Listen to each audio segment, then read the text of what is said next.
אז כאן לידי נמצא מייקל, פרטיק, אגדת הסיליקון וואלי, יזם, משקיע ביותר ב-12 סטארט-אפים ישראלים, כולל 3 יוניקורנים כחול לבן. השנה הוא ייצד את חברת הבת הישראלית הראשונה שלו שנקראת מודל קוד חי, עם משרדים בתל אביב.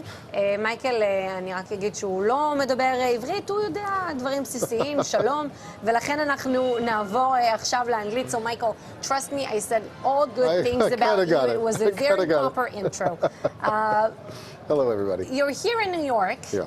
but you are traveling to Israel for the 8th time since the October 7th attack. That's right. What keeps bringing you back? What keeps drawing you to Israel, Israeli tech? What's on the agenda for this trip? That's excellent. So it's clear I'm a very overt Zionist. Everybody knows that about me. I'm very outspoken, including friendly media like this and less friendly media, and I'm unapologetic, and I'm very strong about Israel every time. But that's not why I invest in Israel. I invest in Israel not because I'm a Zionist, but because I'm a capitalist. I keep coming back to Israel. Well, there might be a bar mitzvah for a child in there somewhere in the list, but I keep coming back to Israel to search for the next unicorn.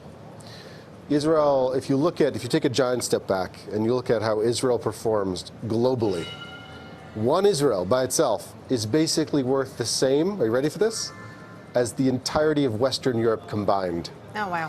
So when you talk about the exits, the multiples, the valuations, the value created by Israeli startups, Israel weighs the same as Western Europe all combined. Just take Scandinavia and the Baltic countries out of there, and then you have a match. It's pretty powerful. So I'm looking for companies that have no formation, they have a PowerPoint, they don't even have a PowerPoint yet. I'm looking for wonderful men and women so I can fund them. So, and that's called first money investment. Can you explain a bit? That's exactly right. What does it mean? Some people use the phrase angel or pre-seed, or in Israel they say pre-seed, which is the same as pre-seed, it's just an accent. I'm just looking for first money. I call it first money. First money means first money. It's the simplest way to say it. I want to be your very first investor.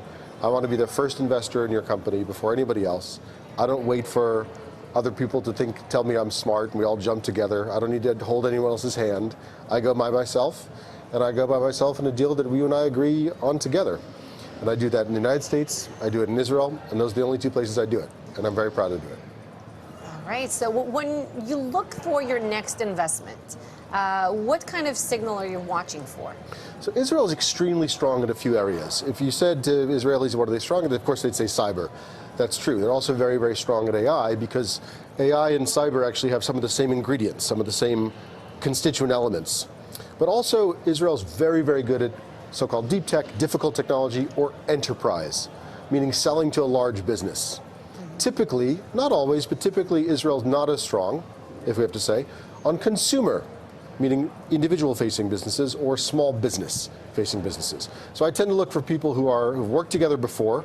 Israel's really good at that because they come from the army together, sometimes university together, sometimes both, right? In the field now. I look for people who are extremely ambitious, extremely hungry, who spike, who are extraordinarily likable or extraordinarily crazy or extraordinarily brilliant, and who are going to work harder than everybody else, and who want to go immediately to America to start tackling the American market. Because I don't think they should tackle the Israeli market, I think they should tackle the American market right away. So what are some of the Israeli tech companies you've been bullish on? What do you gravitate towards, if you can give us some names, or companies that you invested in? Yeah, I'm so proud. Look, the very first investment I ever made as a venture capitalist, I ended up with 1% of Sentinel-1 at the IPO. Can you imagine? Sentinel-1. Here at the New York Stock Exchange. I'm very, very proud of that. Wonderful company, wonderful team. I'm very proud to be an investor in the unicorn called Sunbit, which is led by an extraordinary team. Friends since childhood, and the CEO is a Shayatet 13 guy. By the way, not the one with the knife, the one with the plan. Very, very brilliant. And then also, of course, Next Silicon, a former Arbitratia guy. Those guys are marvelous. He's the CEO of Next Silicon, Elad Raz, and I'll be with him in his office, of course, next week. Brilliant and a unicorn founder as well. The last year or two, you've had an obvious problem. We can say it out loud. The obvious problem is the war. Well, yes, of course. The war and the horrible horrors of October 7. I'm saying something a little bit more business, flip, but still, let me turn to the business of the thing, the startup business of the thing, because we have more important things to talk about, but the startup business of the thing is this. these wonderful men and women, especially the guys, have been fighting. They've been at war. And so many of their dreams, their plans to start businesses have been interrupted. I've had so many phone calls and Zooms with guys from the personnel carrier in Gaza taking a break and then on Zoom telling me about their business. And they've been wonderful. But necessarily either they've had a hard time getting going or hiring wonderful people because they've been fighting. We understand that. Now we hope there's a break coming to the fighting. We hope it lasts. We hope these guys can get back to building companies and to bring all of their determination, their skill, their excellence, and also, by the way, their knowledge of AI, physical AI, robotics AI, visual AI, and bring those qualities to make groundbreaking, earth-changing, world-changing companies. And I believe you're about to see right now the biggest Cambrian explosion moment in Israeli startup history starting today. I was told that you predict a post-war renaissance for Israeli tech. I think that today, if you're looking for Florence of the Renaissance, I think you're looking for somewhere between Tel Aviv and Jerusalem. Maybe it's Bnei Barak, I don't know, but it could be Tel Aviv. I think it's Israel. Israel is punching way above its weight. You have the greatest work ethic, the greatest intellectual clarity when it comes to technology, the most fearless innovation, and I think, of course, in my opinion, I think the U.S. still comes out on top above Israel, but think about that. Israel, a small country, being compared accurately and fairly to the United States, that's something. And I think it's the United States, number one, Israel, number two, India, maybe number three. That's my estimation. Just briefly, what is model code Chai? Thank you for asking. That you launched in Israel. So Model Code Chai is a subsidiary of Model Code AI. ModelCode.ai is my company, it's my startup. I usually invest and have one company of my own.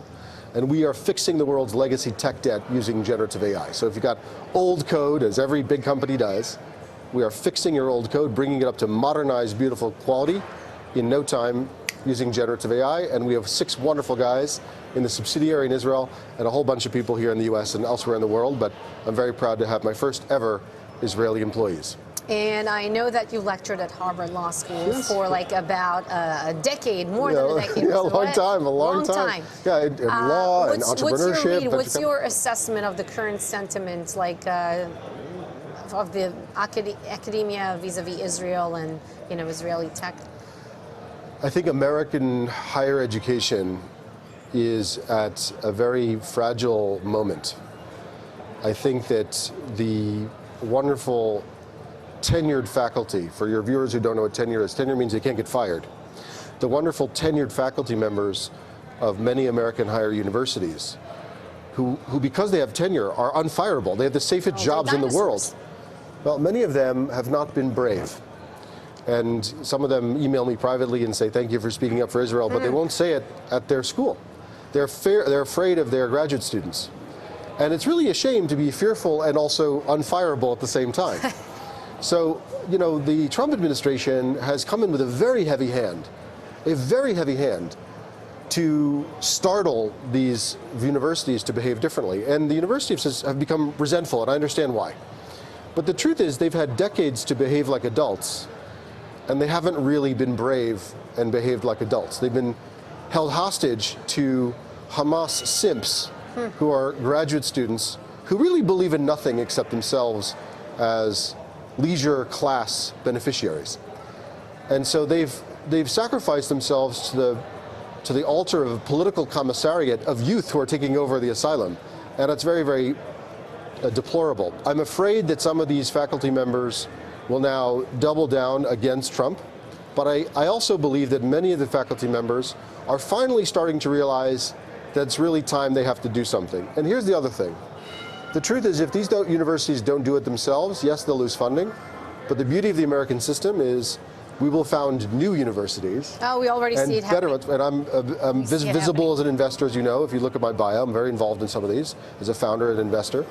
And this will also help America course correct. So I'm very optimistic, but maybe not every day about every university. But in the future, I'm very optimistic about America and Israel. All right, thank you so much, Michael Furtick. It's been a pleasure. Thank you for coming here and sharing your very optimistic economic outlook for Israel in particular for 2026. נחזיר את השידור הזה כרגע אליכם לתל אביב.